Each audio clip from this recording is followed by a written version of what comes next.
Okay, we're going to get started here tonight. I'm so glad you all came out as the snow starts flying out there to Peter White Public Library. My name is Marty Ackett, and I'm the Adult Programming Coordinator for the library. You probably all know me.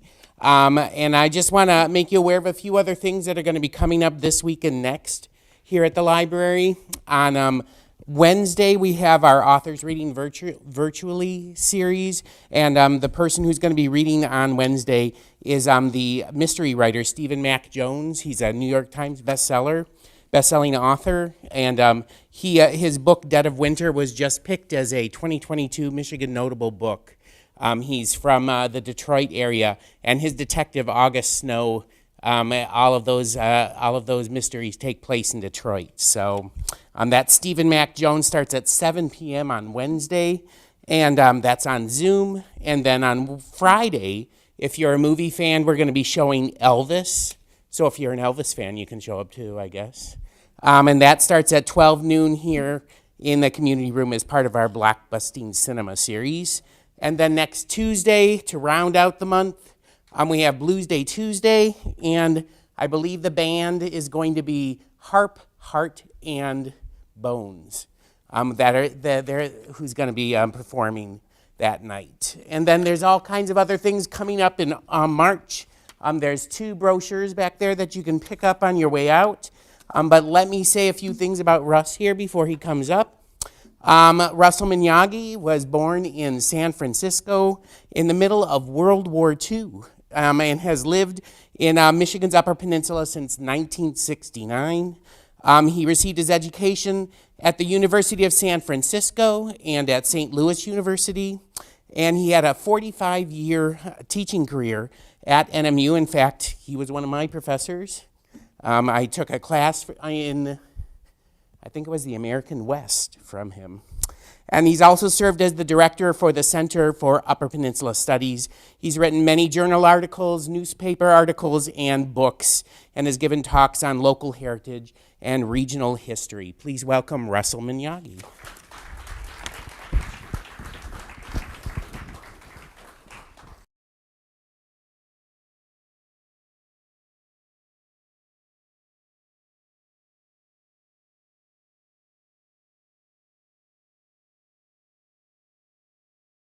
Okay, it's working. All right. Well, thank you for the introduction, and glad people were able to brave the light snow that's coming down, and were able to make it.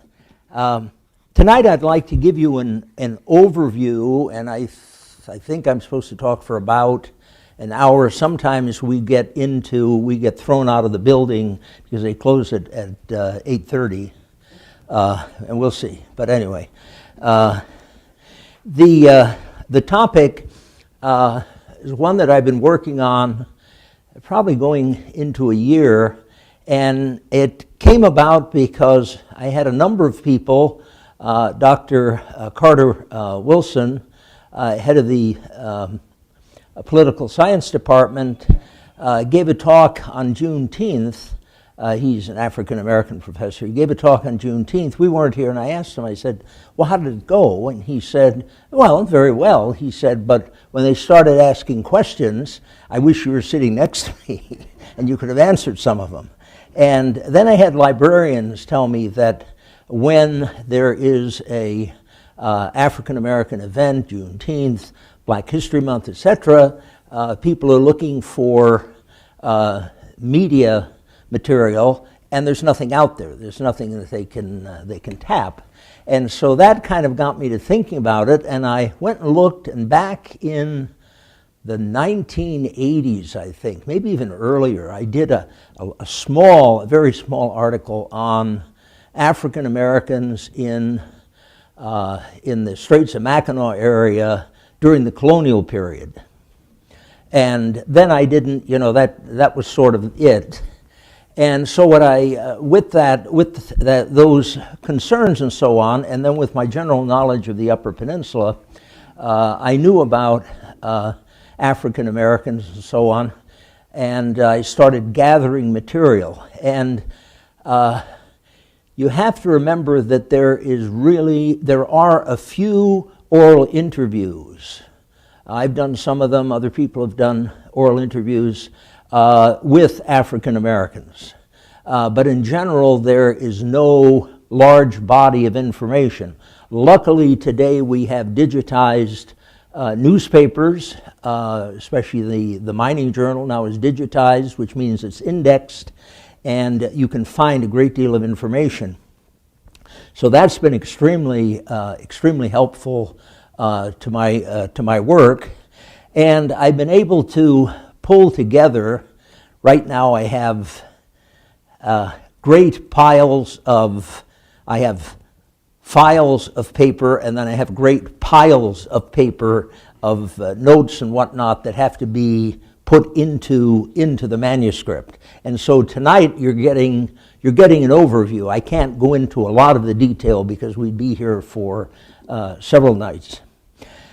But looking at African American history, you're going to find that there's never a large African American population in the Upper Peninsula. The time that it does increase, both at Sault Ste. Marie and Marquette, was when there was Kinchlow Air Force Base was open, and K.I. Sawyer Air Force Base was open. And I don't have the figures. I don't know if they're available. I have to track them down. But there were about 12,000 people at Sawyer, which was the largest community, the second largest community in the UP. And there were 12,000 residents there. And if you just throw out a figure of 10%, there were probably 10% of the population was African American, okay? And that would have been, let's say 1960 to 1990, something like that. And then at one point, you had 300 African American students at Northern. And then at one point we had the Job Corps, and there were some African American women that were involved with training at the Job Corps. So you're probably talking about, at a real high point in the Marquette area, about 2,000 African Americans. And that number then drops with the closing of the air base and so on. And so there's never a large population, but there is a lot of, as we'll see, a lot of activity, a lot of areas that you can go and look at. For instance, one is the Marquette Branch Prison. Now today we say, well, there's, it's filled with black prisoners and so on and so on.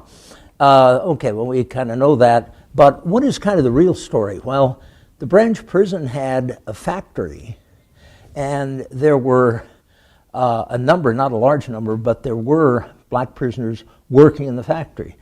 Jack Dio has a movie showing them working. They were making clothes, and he has a movie of them, and he pans the people, and there are two black prisoners making clothes. So there's a lot of little pieces out there, and every time I have lunch with some friends, they'll bring something up. Well, what about? And you track it down. What's her name? Valerie Bailey did Northern Roots, book on Northern Roots.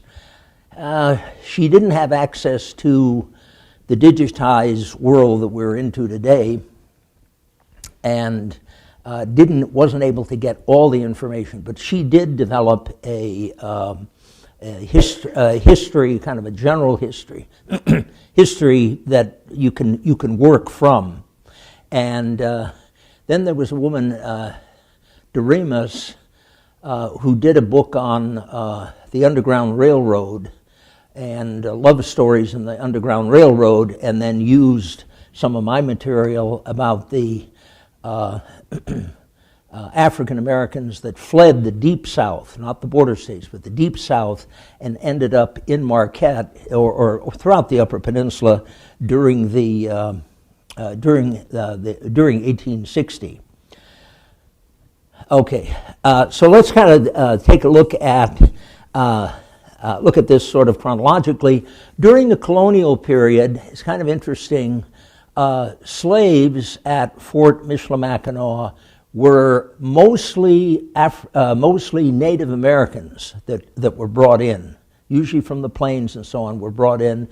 And there were some African Americans, but the slave population tend to be heavy with Native Americans. But you do get in the 1700s, you begin to get some African Americans that come into the Straits area there. And those, the African Americans at that point, and we have the record from baptismal records from St. Anne's Church at Fort Michilimackinac, and they were baptized. We have kind of a famous African American that shows up there as a prisoner, Jean-Baptiste de Sable. And Jean-Baptiste de Sable was a Haitian, probably came from Haiti to New Orleans, then up the Mississippi River, established Chicago, and then helped the Americans during the American Revolution and was arrested by the British and imprisoned at Fort Michilimackinac. So that's kind of a famous individual that arrives in the Upper Peninsula. Another family at that time was the Bonga family, and very interesting. They were Jean and Marie Jean Bonga. They were slaves in St. Louis during the American Revolution.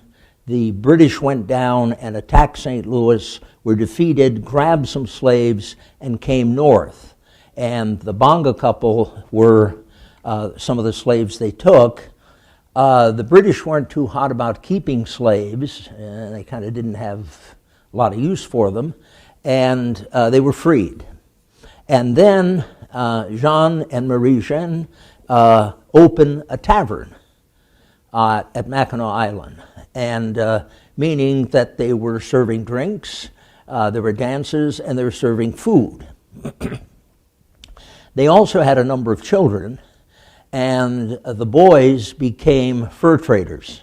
So you have a whole new area that African Americans get into, and the Bonga fur traders then marry Ojibwe women and were interpreters, were fur traders. I find it very interesting, kind of saddened by it. The state of Minnesota does a big thing. You go online, and whatever you want to know about the Bonga family comes from the Minnesota Historical Society. Michigan, nothing. I don't know, I think if I went to over to Fort Mackinac, they'd probably scratch their head and say, who? But anyway, it'll appear in the book, and they can deal with it there.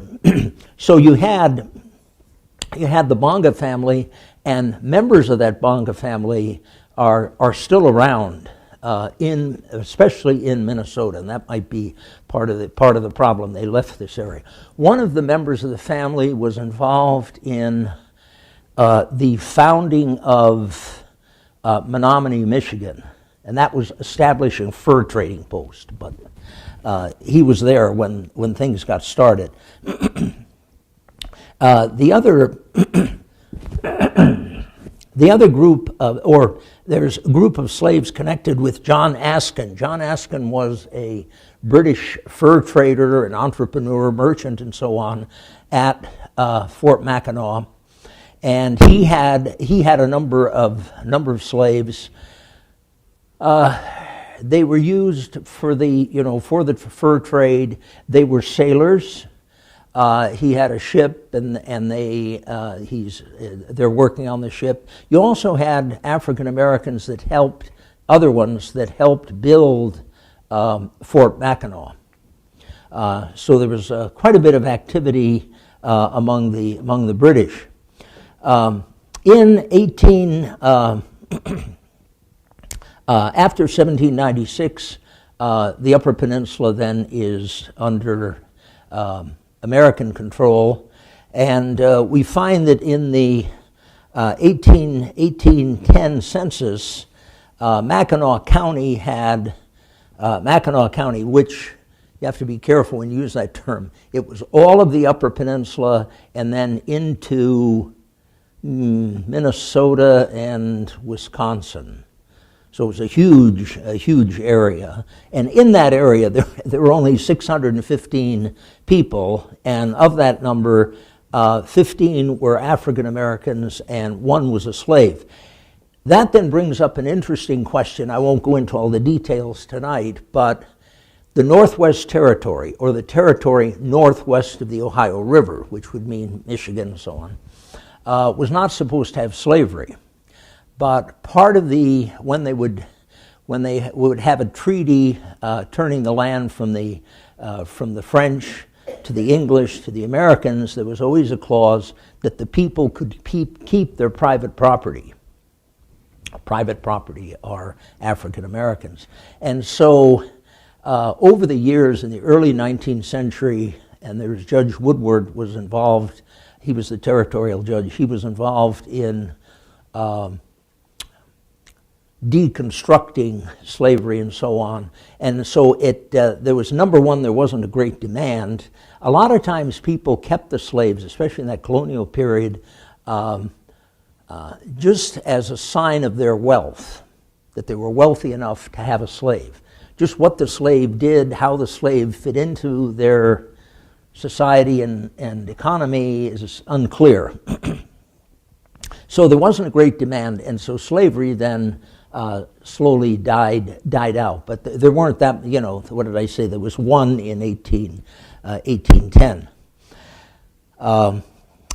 Interesting, in the War of 1812, the Americans decided to try to recapture Mackinac Island, and in August of 1814, there was the Battle of Mackinac.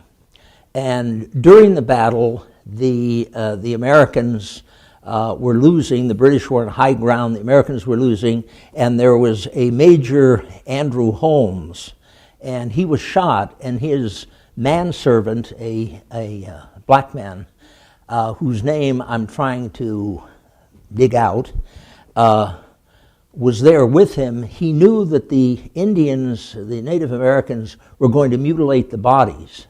And so he took Holmes and shoved him under some tree trunks and brush and whatnot, and saved him from mutilation. And then later on, the bodies were gathered up and saved. And so that was the one African American that we know was at Mackinac during the War of 1812.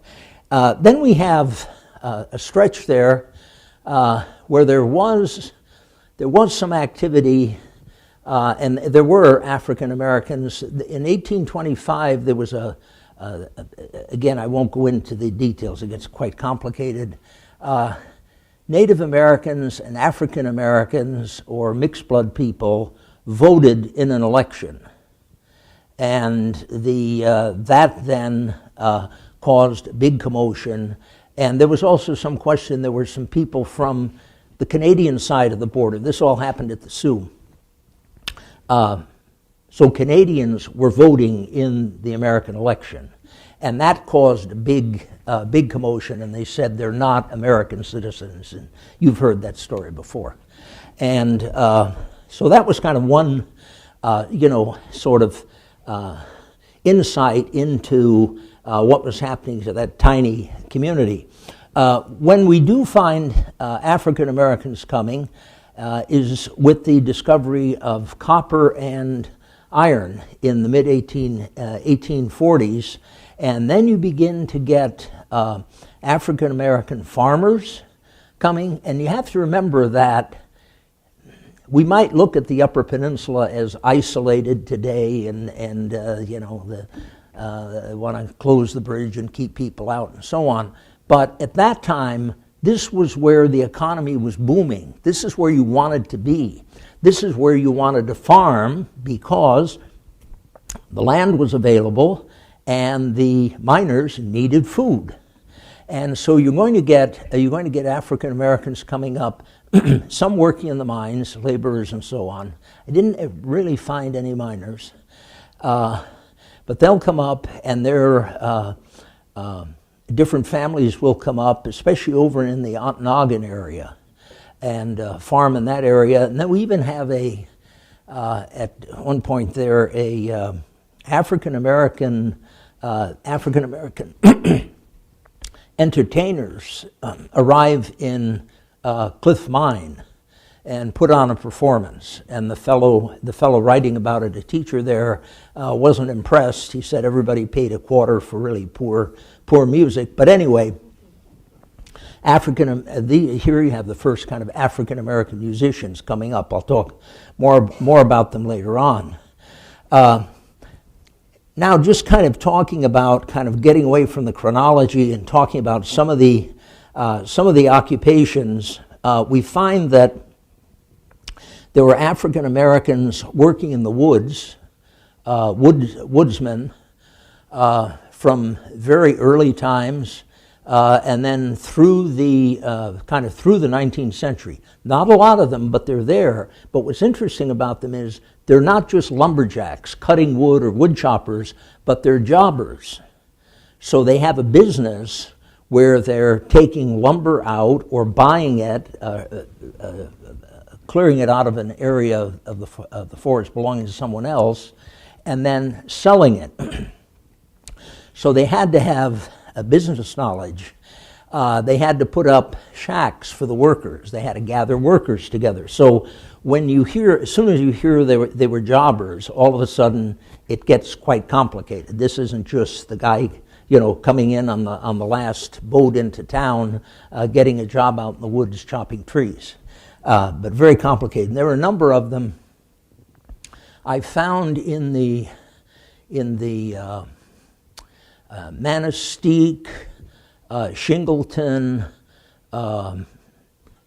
western Alger County area. There was a number of jobbers, and unfortunately, I don't have the backup information. I have mostly census data, names of people, but some of them came up from Ohio.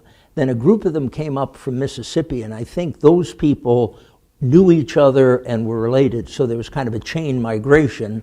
And the thing was, if you're a farmer, you have to remember, most of the people were farmers. It's a tricky situation. You can have a good season, you can have a bad season. You have to put up with if you're in Mississippi, you have to put up with the person buying your products and so on, probably cheating you. All of a sudden, you could come to the Upper Peninsula, get into jobbing for a lumber company, and you had a steady job. So that enters the scene.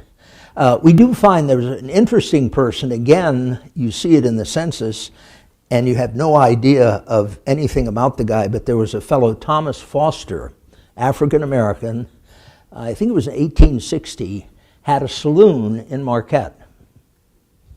And he had a personal estate of $500,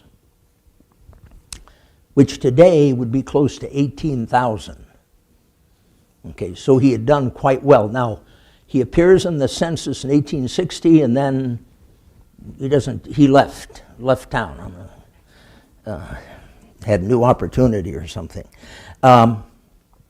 We also find that there were African American sailors, and that's a whole, I talked to Fred Stonehouse about this, and he said nobody's ever touched it, but the African Americans that were on steamships, and as sailors and as crew members, and then as cooks, because as soon as you look at a ship coming from Detroit to Marquette, that was several nights on the ship. So you had rooms, you had restaurant, you had dining facilities and so on the ship.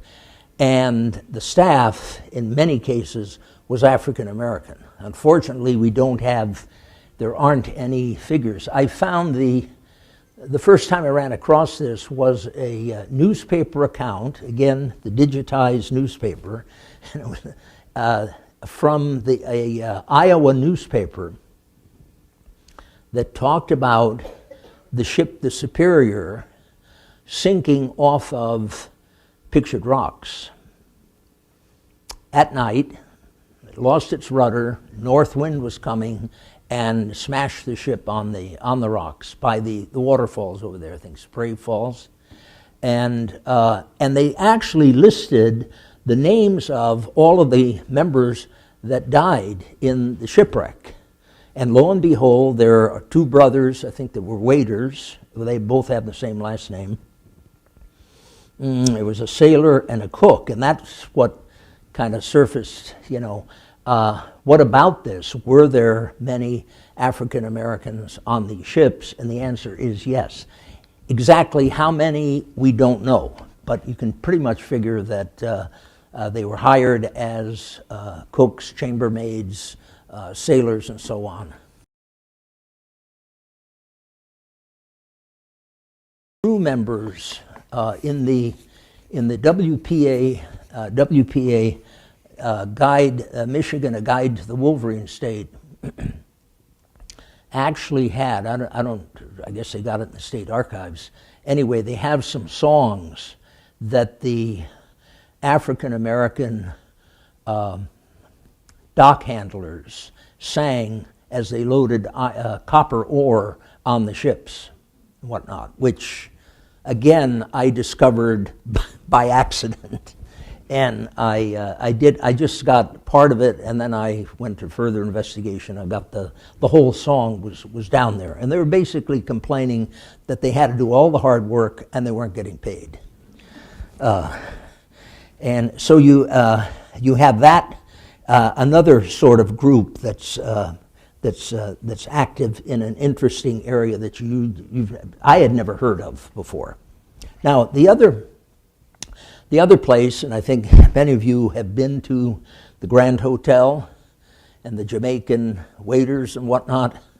Well, actually, the use of African Americans at Mackinac Island goes way back into the when they first started promoting tourism and so on, and they were hiring black cooks, waiters, and so on. And there was a fellow in 1860, Edward Frank, who had, it's interesting, he had the hotel, and his daughter. Now, I'm gonna go through this because it kind of blew my mind. I didn't know anything about this, and a friend of mine in Manistee, I'm talking to her on the phone, and I tell her what I'm doing. And the next thing I know, I get a letter from her with an article from Michigan History about what I'm going to tell you. I don't think she sent me a letter. She just sent the information. I would have never found it. And it was that this fellow Edward Frank had hired as part of the staff. He had a large staff. He hired two African American waiters, and one of them's name was William Lee. And it's kind of the late 1860s. I think General Sheridan was in the War Department, had come up with an entourage to see if they should close Fort Mackinac. And so he stays at the hotel. And while he's there, he and his entourage are being served by this William Lee. The captain of the ship, the Michigan that brought him up, said, by the way, William Lee is the son of Robert E. Lee.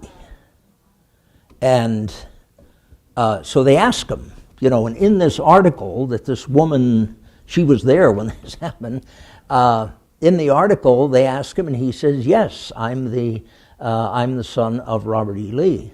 Well, then I went online to confirm it, And he did have another black son, or as they would call it, mulatto son, but they never mentioned this guy.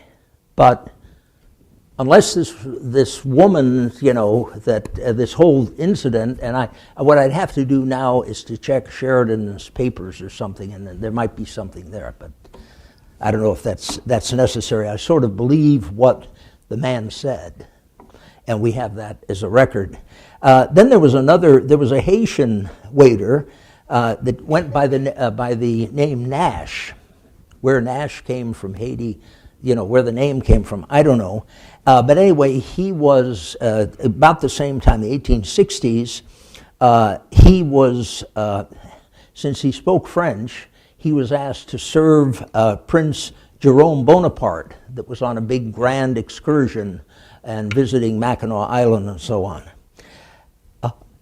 And you're going to find that, black wait staff, cooks, and so on Mackinac Island, that history goes way back.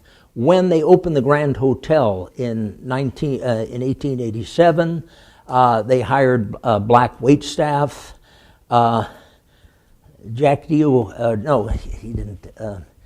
I found something online. They had this picture of the, it said, African Americans on Mackinac Island, 1900. And it's like they're on a hillside, and there must be 200, 300 black waiters. I guess they're waiters and so on. And it said something about, well, they were all from a ship in the harbor.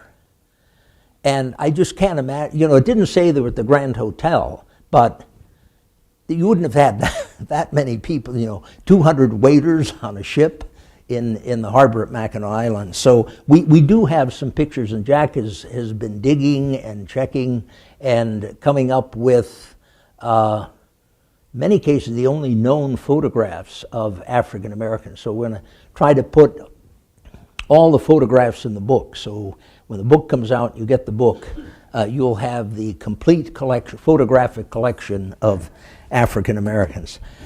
So the Grand Hotel has, at one point they did have 220 staff, black staff, and then the Grand Hotel will not discuss online the black staff. Nothing. Historical, contemporary, and so on. And I've, again, looking through the papers, there was a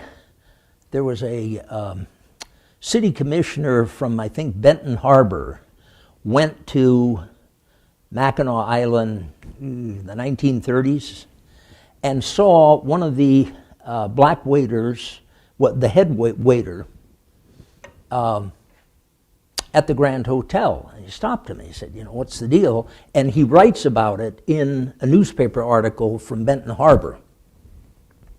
So we get some information, and then when I tried to find information about the Jamaicans, nothing. And so I did find, I don't know, in a circuitous way, an article about why they hired Jamaican waiters and so on. And that's kind of a more recent development, I'd say, in the last 20, 30 years or so. And there have also been, if you go online, there are people that complain about that.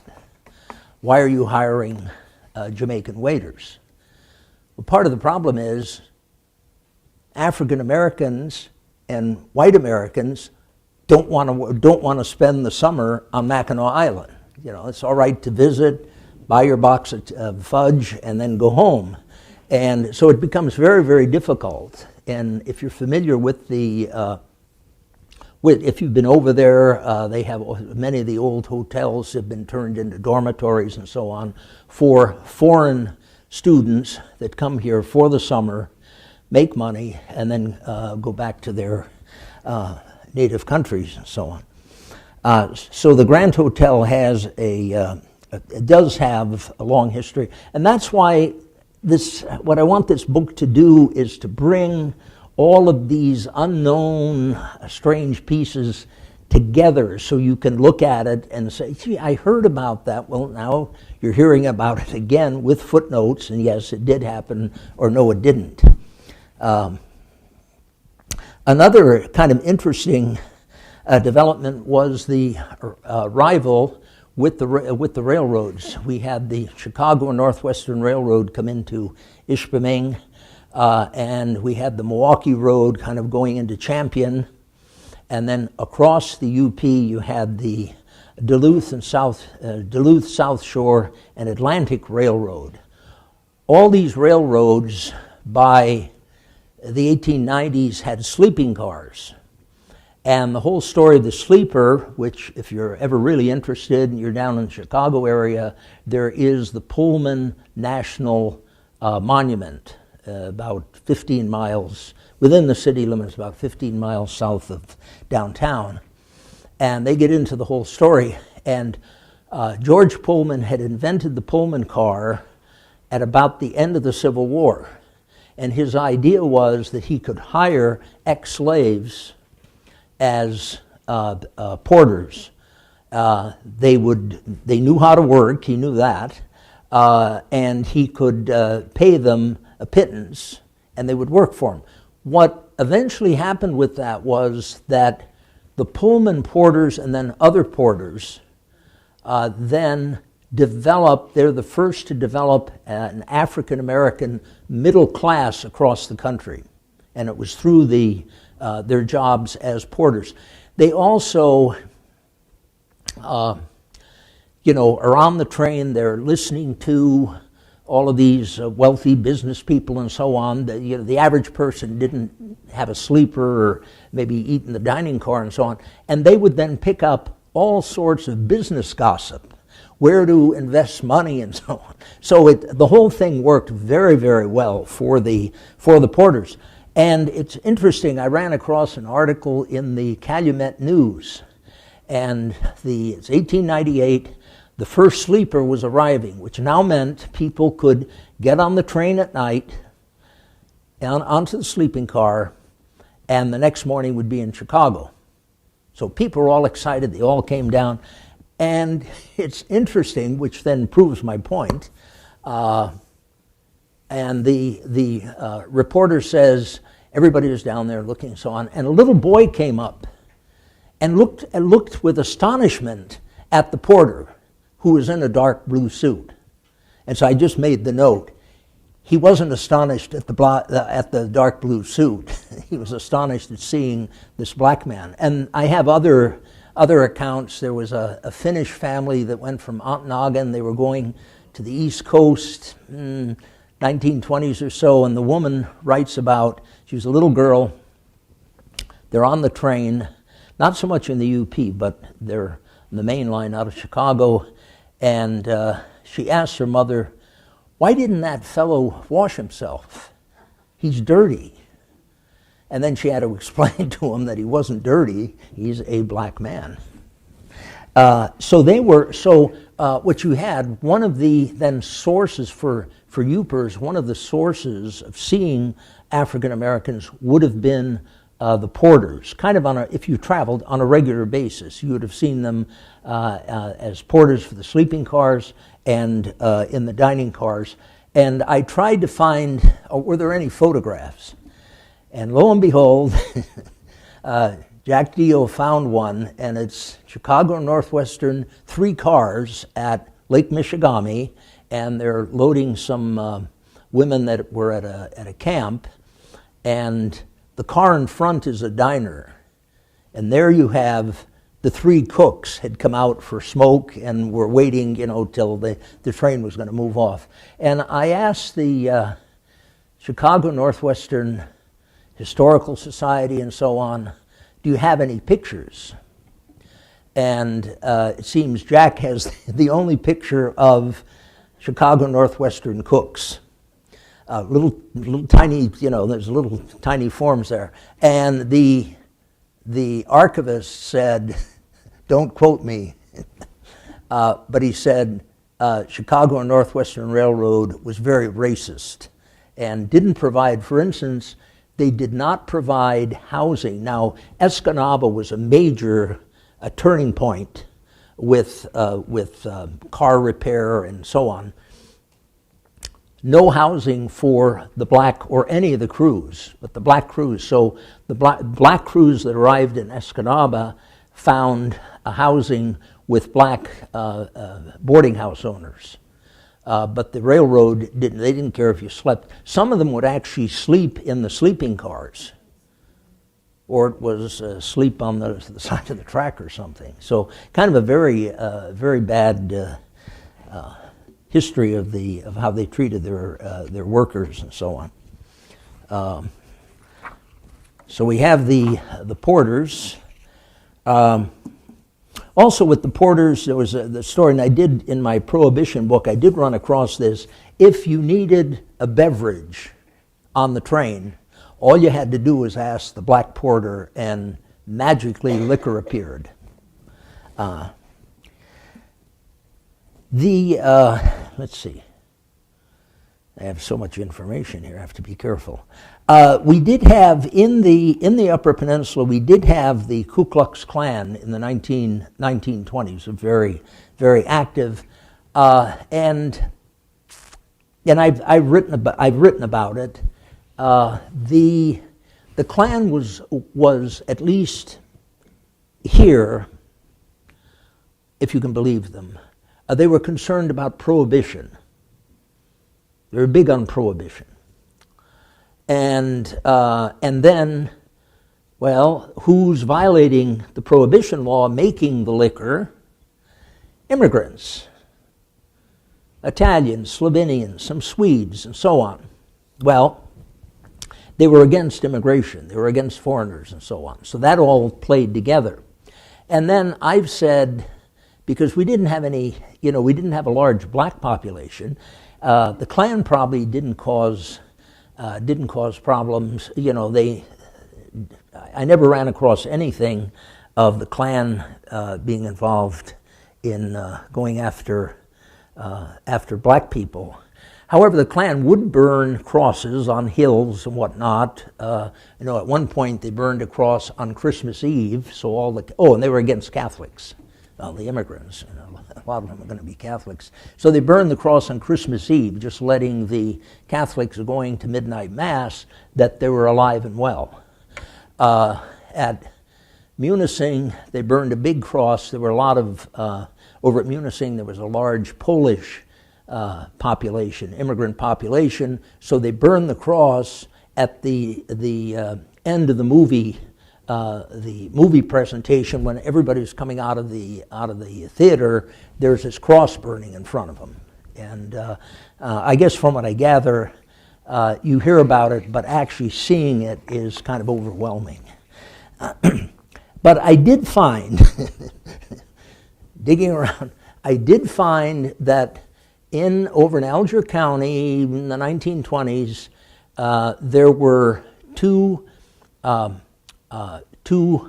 black fellows came up from Chicago, had contacted a Swedish immigrant farmer who had, I guess he had 40 acres and so on. And anyway, the word got out that he was interested in selling 2 or 3 acres, and these two fellows wanted some acreage. Kind of the whole thing was, there's a lot of people, get out of the big city, go north where things are sort of happening, and develop a farm. People are going to buy your farm goods. And the Klan visited the Swedish immigrant and told them, do not sell the property to these two black guys, and so on.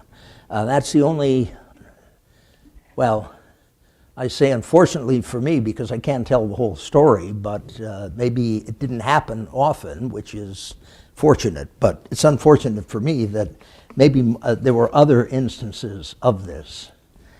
And part of the problem with such a study is that we're reaching a point where some of the old timers that might have had those stories, that actually saw these things occur, are gone. And so you're getting, well, you can kind of piece it doesn't take too much to piece the thing. There must have been a lot more of this going on and so on. The newspapers were filled with stories of lynchings, burnings of blacks outside of the UP, not in the UP, but outside the UP. But then there was a terrible lynching that took place in Duluth, Minnesota. It's down the road from us, about 1925. And 5 black circus workers were lynched.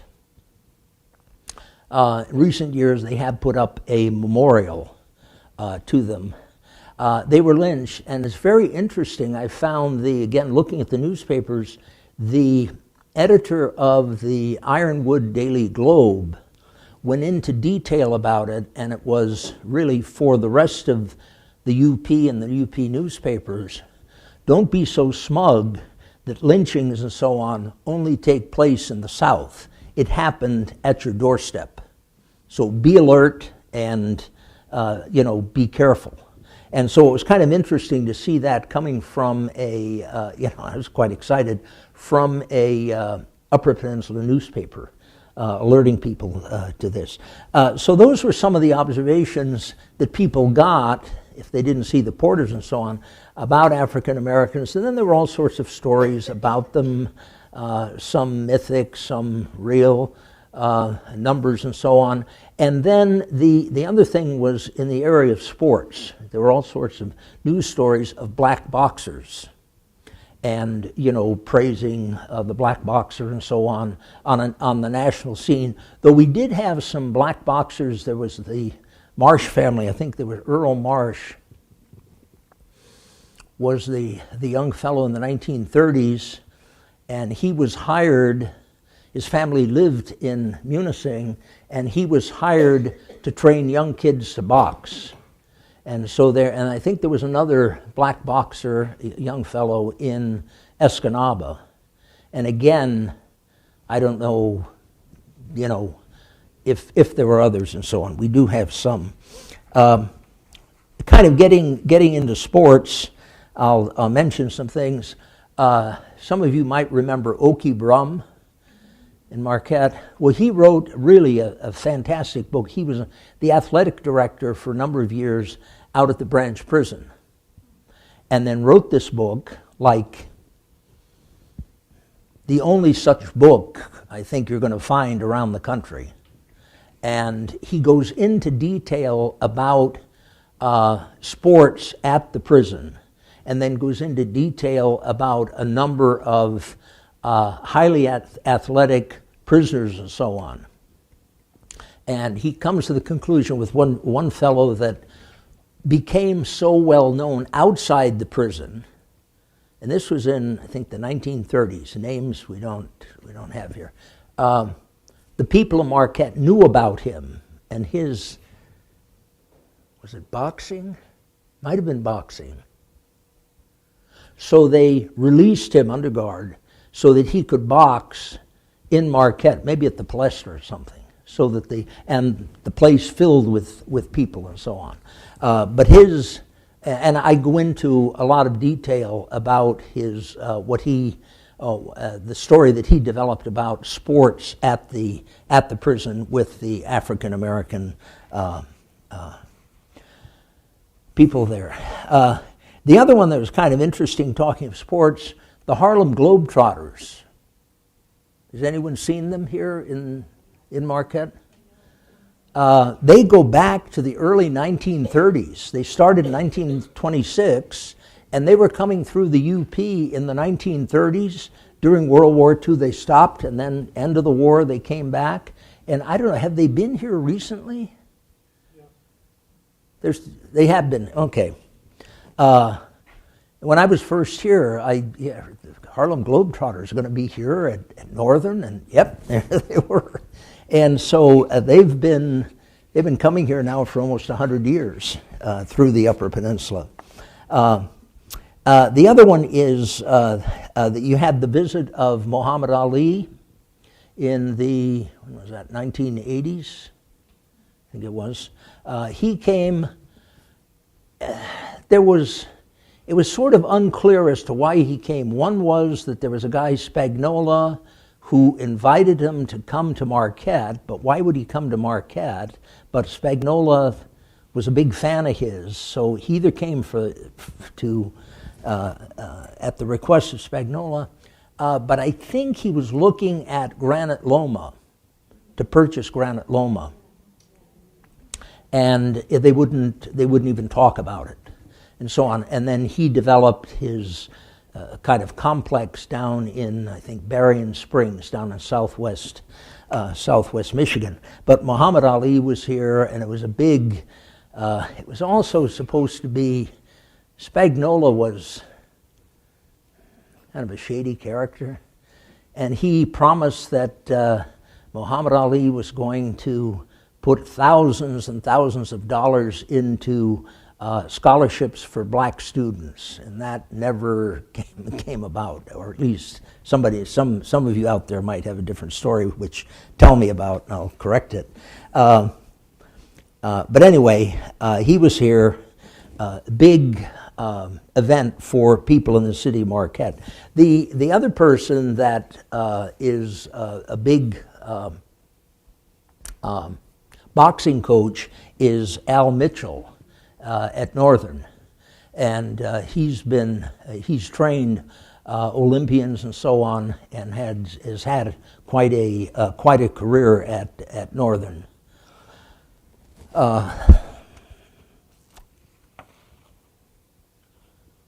Let's see.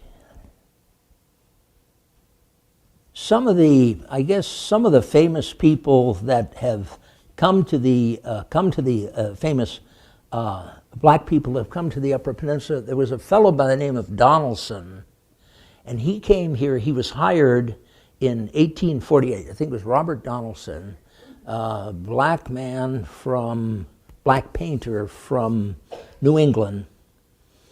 And he had been hired because a lot of the money that was developing the mines and so on came from Boston, New England area. And he was going to become a Hudson River artist.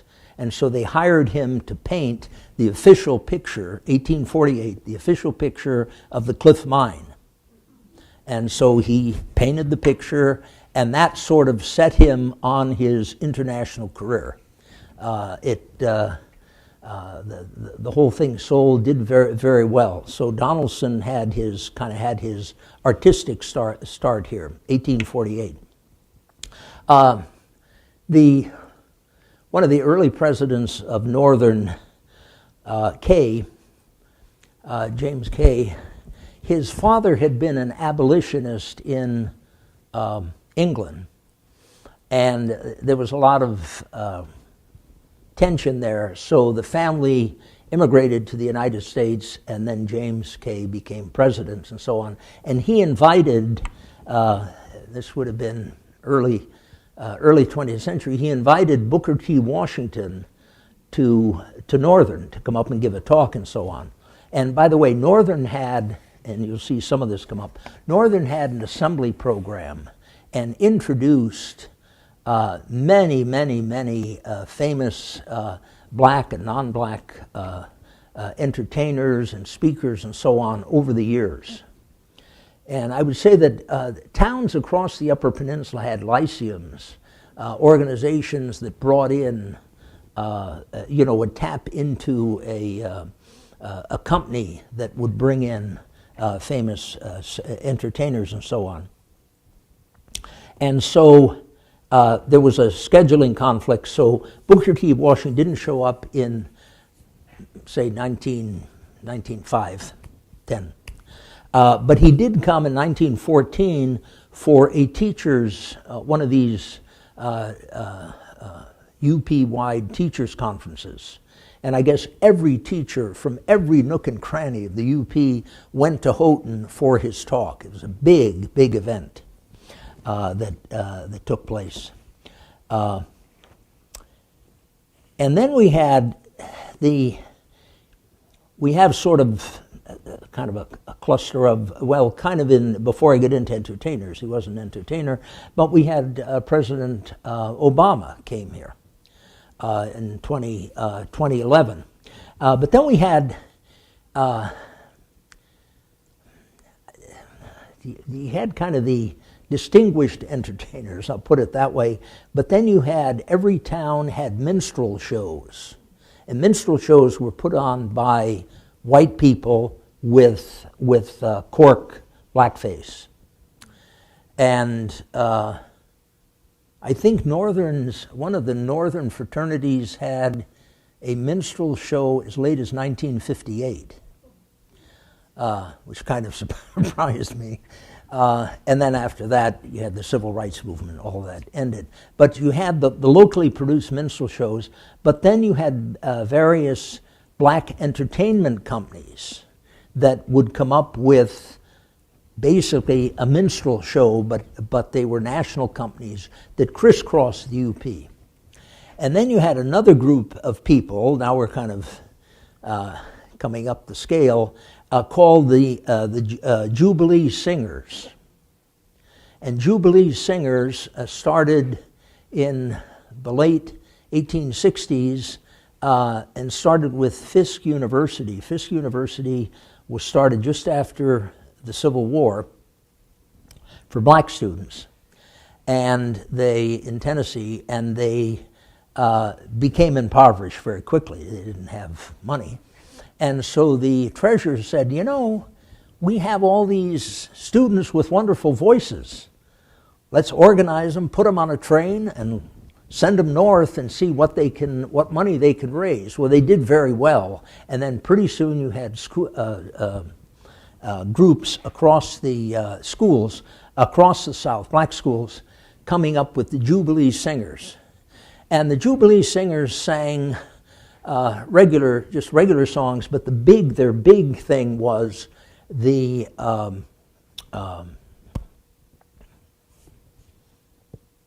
what am I thinking of here? The black, what? Gospel, yes, gospel music and so on, right? There was one that a number of occasions, St. Peter Cathedral asked some of the singers to come there. The Methodist and Presbyterian churches would have special concerts. So there was the concert at the Opera House, and then they would have the spirituals on Sunday night, if it was that time, at the church. So the black spiritual was a big thing throughout the Upper Peninsula that developed. And so you had these Jubilee Singers, and they came to the Upper Peninsula. The earliest one, and the Fisk School, came up in 1877, and this continued into the 1940s, these Jubilee Singers. And then we had some interesting groups. We had swing bands from Harlem coming up and playing at places like the Cinderella Club in Marquette, which was a dance hall close by, the Brookton Dance Hall, and they advertised in the newspaper, and it was a big thing. You could hear actual black swing music, and you could dance to it, and so on. And so that was a whole other group of entertainers that came in. And then we had, in the 1930s, we had Mrs. Louis Armstrong. She had I think it was Louis Armstrong's first wife, and then she kind of went on the road. He was on the road, she went on the road, and she was at Escanaba dance halls. Well, I guess, you have some of these performers that end up at the casinos and whatnot. I guess it's the same type of thing. But she was there. And then we had, just to highlight some of the people that appeared, like at Northern, there was Etta Moten.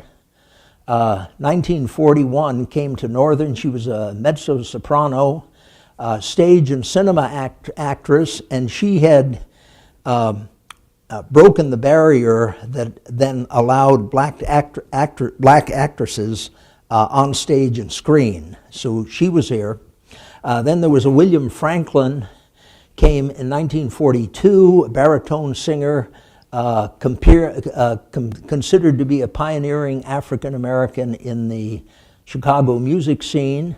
1944, Marian Anderson came to to Ishpeming and performed for a sellout crowd. Again, part of the program was the spiritual end of it.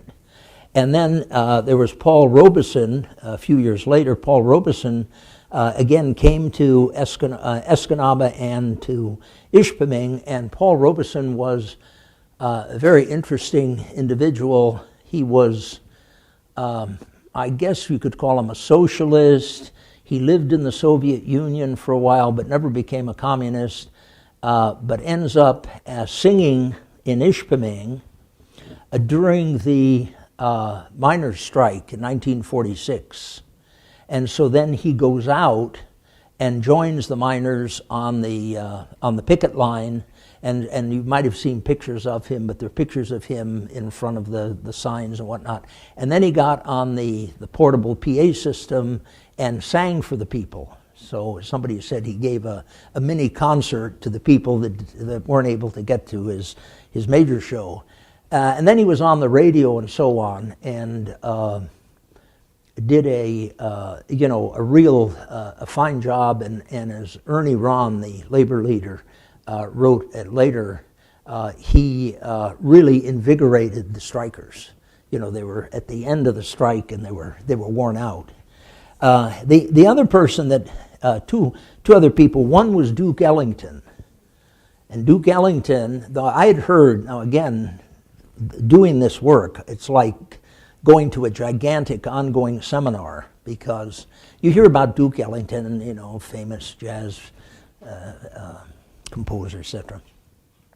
But Duke Ellington was hired, he was the first African American and the first composer to compose music for the score for the entire movie, Anatomy of a Murder. In the past, they would hire individuals, and Otto Preminger wanted this to be kind of an upscale production and wanted good music, and he wanted jazz music in it. So the movie, besides being famous for a number of things, is famous for the score that Duke Ellington wrote. Duke Ellington then has a part, though he doesn't appear in the credits, he has a part as Pi, and he is the owner of a roadhouse, which is the Mount Shasta Lodge. And there's a short scene there where he's playing the piano with Jimmy Stewart. And by the way, I guess the piano was still at the lodge. And he's playing the piano, and it's all very, very short. You'd have to be careful to watch it to get it. Well, that was too much for South Africa, and they wouldn't allow Anatomy of a Murder to be shown in South Africa because you had a black man and a white man sitting at the same piano bench playing the piano. And probably the last kind of famous person was Louis Armstrong, came in the 1960s, and I was amazed. Northern brought all of these famous people. I don't know where they got the funds, the money, and so on, but it was like they were constantly coming to campus for what I would consider, you know, minor events. It wasn't something really big. So I don't know, it's 5 after, so I've been talking for about an hour and 5 minutes. I could go on and on, obviously, but you have, for instance, the Gaines family. You've probably heard of the Gaines family. The Gaines family, Gaines Rock, is named after them, and now they've named the condos there, well, the Gaines condos, I guess. The family periodically comes back. They're they're in New York and Chicago. They periodically come back. There were the Prestons. Two of the daughters, Bessie and Lottie, were the first students at Northern in the first class. There was Joseph Smith, which you might have read recently, the black barber who for some 20 years put on dog races in downtown Marquette. There was also the Rickmans, and they were. He was. The father was a barber, and then he had 2 daughters and a son.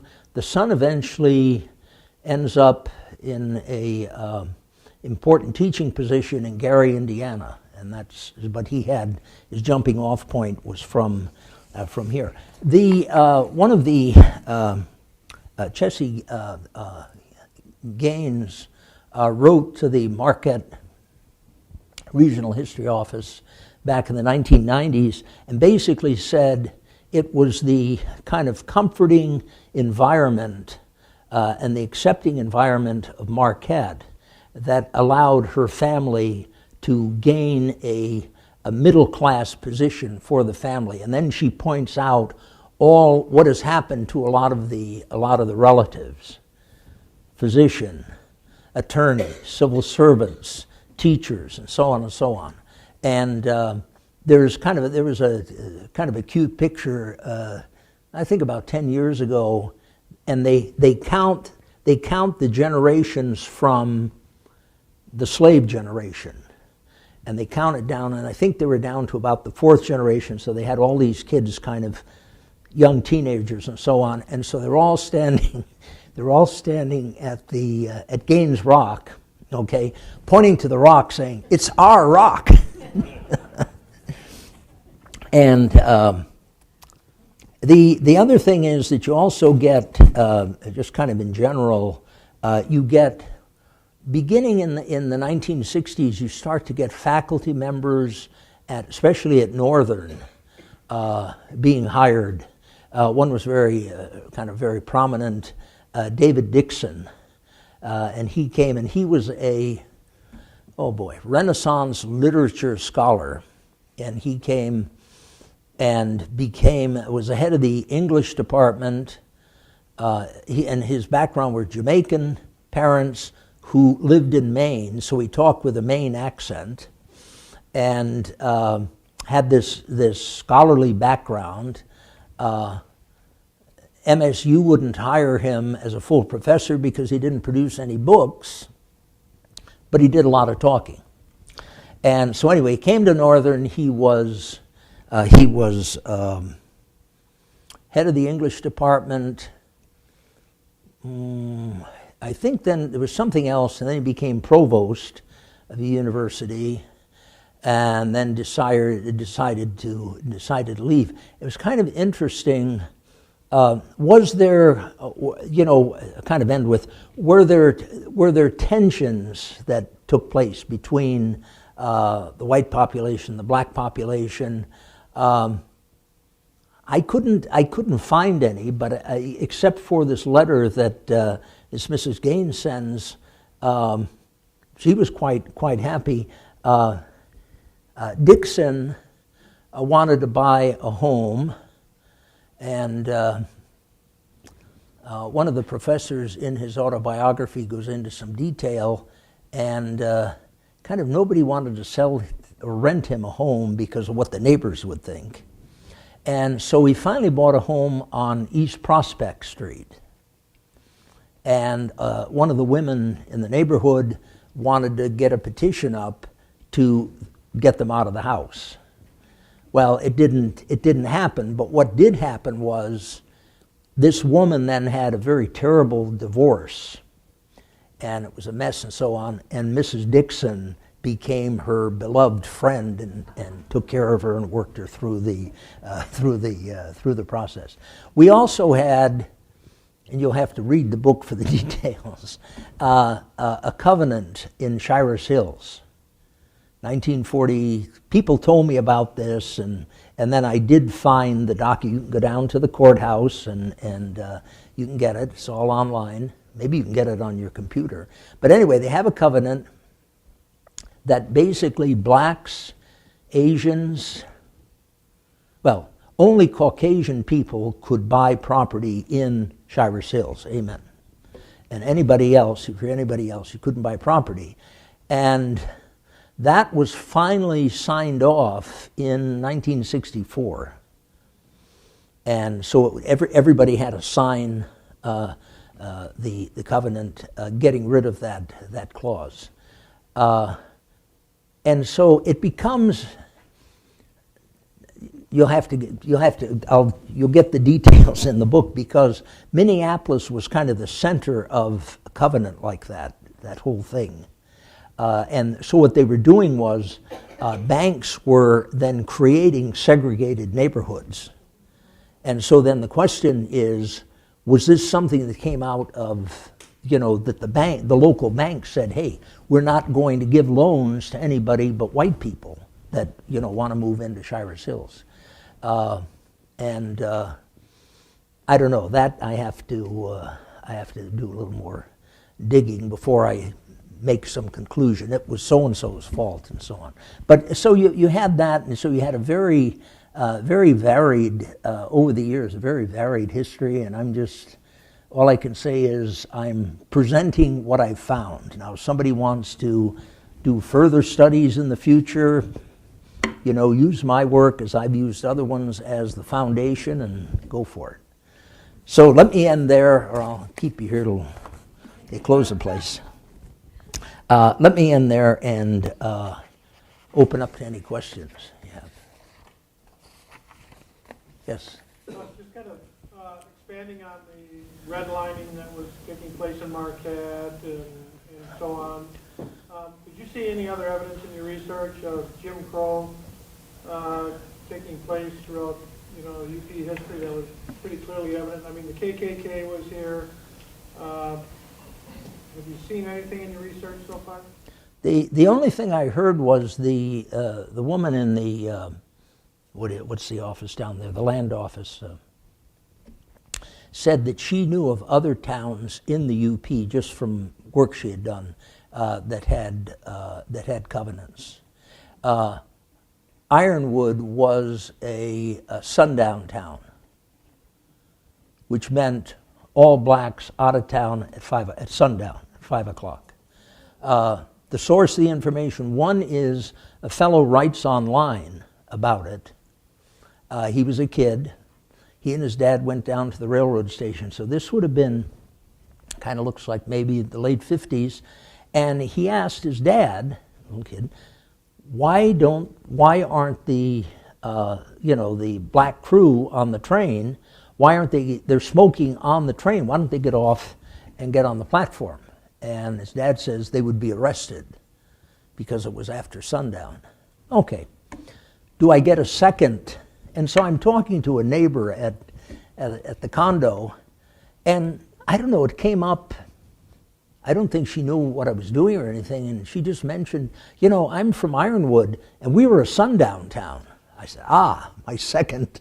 Usually a historian wants at least 2 bits of evidence, did it actually happen? And here this woman, totally unasked for, did.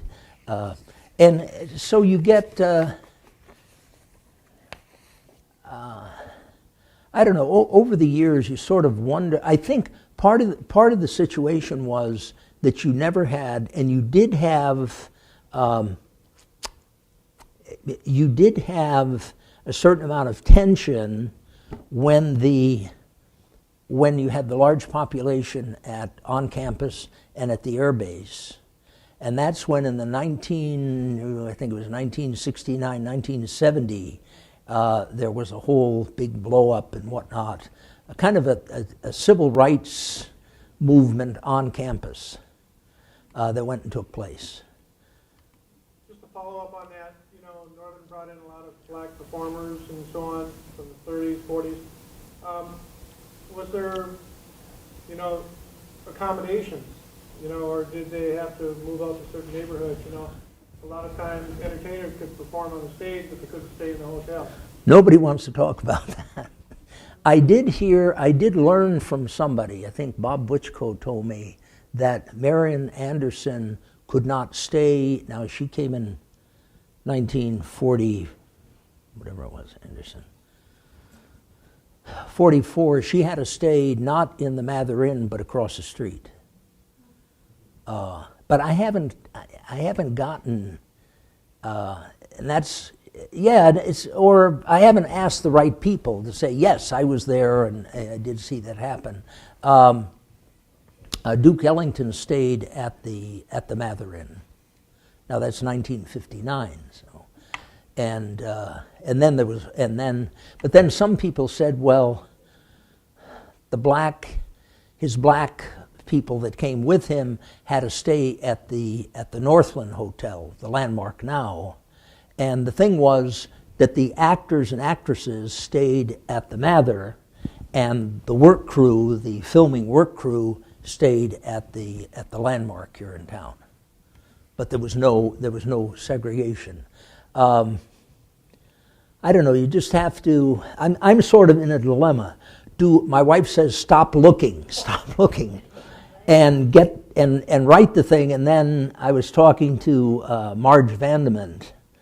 Some of you might remember her. She was Bill Vandement, who was the president back in the 90s, and she's very interested in African American history and whatnot. And I was just talking to her, and she says she just turned 92, and she says, "You have to get that book done. I want to read it." I said, "Well, I'll send you a copy of the manuscript so you have it. You don't have to have the real fancy version, but you'll have a version." So it's difficult, and at times I'm kind of swirling with these piles of information, and shouldn't I find more, and will I find more, and were they kept out of, where did they stay? Some of them actually came in their own railway cars, so that would then answer part of the question. Now this would have been more the kind of the minstrel, black minstrel show type groups that came and so on. But I don't know, there was what did they call them, the bronze, something like the Bronze Babes. I didn't mention it, but they appeared at the Delft Theater and in the 1930s. And one of the women was the Harlem Mae West. There was another fellow, Jesse James, was the only dancer using a crutch, and so on. Now, I don't think they came, they were a small group. I don't know if they came by train, had their own car. Did the local hotels, take them in? I don't know. Yes? There was a black protest, wasn't there not, at Northern in the early 60s that disrupted a basketball game? Yeah, that was kind of at the end of, in the late 60s. Yes, they had the Pan American game, and that was all part of that. There was kind of that, at that time you had about 300 black students on campus, and they wanted things like a black studies course and things like that. And then there was one black student who was found in a girl's dorm room, and all of a sudden they turned that into a big trial and whatnot. So there were a lot of things going on at that time. And I was here when that happened. That what? I was at the game. So. Oh, you were at the game, yeah. But then in the spring of 1970, at the time of Kent State, I don't know, there were all sorts of rumors. One rumor was that the Magnaghi miners were going to shoot up a bus loaded with African Americans that were coming into the Upper Peninsula to do something. I don't quite know what they're going to do. And it never happened, but there was a bus, and there were African Americans in it, except it was a Detroit Symphony going to Houghton for a performance. Luckily, nobody got the guns out and did any damage. And then there was a story about some black students walking on campus. Now this is from my memory and what I heard. They were walking on campus, and students shot at them from their dorm windows. After that, though, all guns. Before that, your hunting rifles and whatnot you could just put under your bed. After that, all guns had to be stored in campus security, available 24 hours a day, but not in your room. And then after that, the number of black students then drops, and so today there's around 130 black students on campus, so that 300 number then drops, as part of that, all of that. And there were some other things that occurred there. We have an interview with one of the black students, and it was very interesting. He was in the paper and he was on trial, and there was what was his name? The head of the John McGough. And John McGough, he was in charge of the newspapers and whatnot, had a lot of vile, and he was all involved with South Africa, and he had a lot of vile articles about African Americans and whatnot at that time. So what you're talking about is kind of a whole, and that might have been the start of it. But I don't think anyone's really in the archives. I haven't had any student do a real conclusive study of that. Maybe I'll deviate. No, I'll be careful. Yeah. As I can remember, the Black Panthers were at Northern talking to the students as well. I think we went to the meeting. They were in Jamrich Hall. I remember that. It was a very interesting meeting. The Black Panthers. Yeah. See, now that's a new bit of information. Yeah. And I really reach a point where I can't keep listing, all of the black performers. For instance, Bob Butchko told me about the Crow's Nest, and the Crow's Nest had a jazz band up there. Everybody went up for live music. And they brought in one of the guest performers was the only jazz harpist in the country, and he was black. So you have all of these, and then you have the Blues Festival, you have the Hiawatha Music Festival, and so on. And so you just reach a point where you say, well, the UP is embracing everybody that comes, that comes in here. Any other questions? Yes. In about 1987, Evelyn Johnson enrolled at NMU, sister of the basketball player Magic Johnson. Oh. Yeah.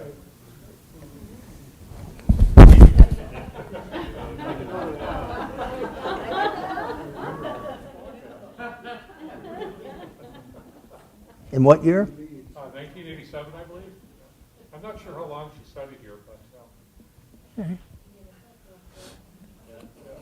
See, but again, that's a bit of information that comes from this person, but you're not going to find it in the newspaper. So, I should probably give this talk across the UP to different groups, and I'll get more and more information. Well, what'll happen is the book will come out, and then people go, you missed that. Like the bad one was I did this book on food in the Upper Peninsula, and I don't know what happened. The book wasn't in front of me. I left out Don Curto. And then John Jamrich's daughter, June Jamrich, I sent her a copy of the book, and she said, when it was coming, she said, "Did you mention Don Curto?" I said, "Oh, no, I missed it." So there's always a problem. But the big thing is to get it out and let people read it, and then let them criticize it and add more information. Let me know. Yeah, second edition. Yeah, first. Okay, is that it? Well, thank you. Appreciate it.